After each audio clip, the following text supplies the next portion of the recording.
Ophelia in Shakespeare's Hamlet. Ophelia is one of the most tragic figures in Shakespeare's Hamlet. A young woman whose life is systematically dismantled by the men around her, culminating in her descent into madness and death. She is a symbol of innocence and vulnerability, a pawn in the political and emotional games of the Danish court, and a powerful representation of the limited agency of women in her era, a daughter and a subject. From her first appearance, Ophelia is defined by her relationships with men. She is the dutiful daughter of Polonius and the sister of Laertes, and her identity is almost entirely contingent on their expectations. Both her father and brother instruct her on how to behave, particularly regarding her relationship with Hamlet. Laertes warns her to be wary of Hamlet's advances, seeing them as a passing fancy and a threat to her honor. Polonius, driven by his own political ambition and paranoia, is even more controlling, forbidding her from seeing Hamlet and instructing her to reject his letters and gifts. Ophelia's famous line, "I shall obey, my lord," highlights her complete submission to her father's authority. She is not given the freedom to make her own choices, and her identity is dictated by the male figures in her life.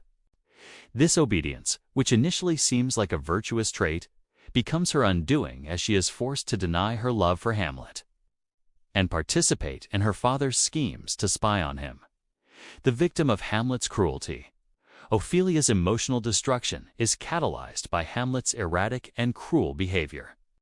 After his encounter with the ghost, Hamlet's feigned madness leads him to act with shocking brutality toward her. In the famous nunnery scene, he brutally repudiates his former love, while telling her to get thee to a nunnery and accusing her and all women of falsehood and duplicity. This cruelty is a direct result of his disillusionment with his mother and his belief that all women are tainted by sin. Hamlet's verbal abuse and his denial of his love for her are emotionally devastating.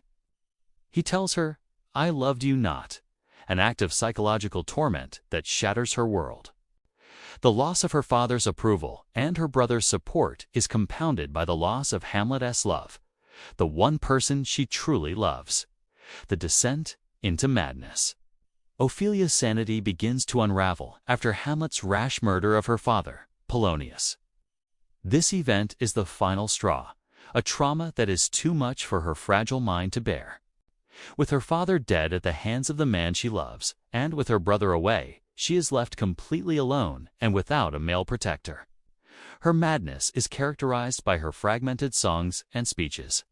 These songs, often bawdy and sorrowful, reveal her emotional turmoil and the unspoken pain of her lost love and her father's death.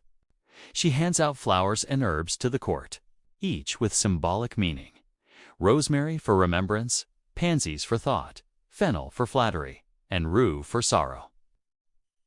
Her madness is a poetic and tragic expression of her crushed spirit, a final act of agency where she can express her pain through symbols, something she was never allowed to do in her sanity.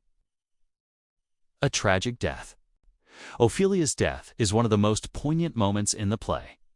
Queen Gertrude describes her drowning in beautiful, yet heartbreaking detail. Ophelia falls into a brook while weaving a wreath of flowers. The flowers in her clothes hold her up for a time, a final image of her innocence and beauty, before she is pulled down into the muddy death. Whether her death was an accident or a suicide is a point of much debate, but in either case, it is a direct consequence of the cruelty and manipulation she endured. In conclusion, Ophelia is a character who embodies the tragic consequences of being a passive figure in a patriarchal society. She is a woman who loves genuinely, obeys dutifully, and ultimately has her life and sanity destroyed by the actions of the men who are supposed to protect her. Her final madness and death are a powerful indictment of the corrupt world of the play, and serve as a heartbreaking reminder of the innocent lives that are often sacrificed in the pursuit of power and revenge.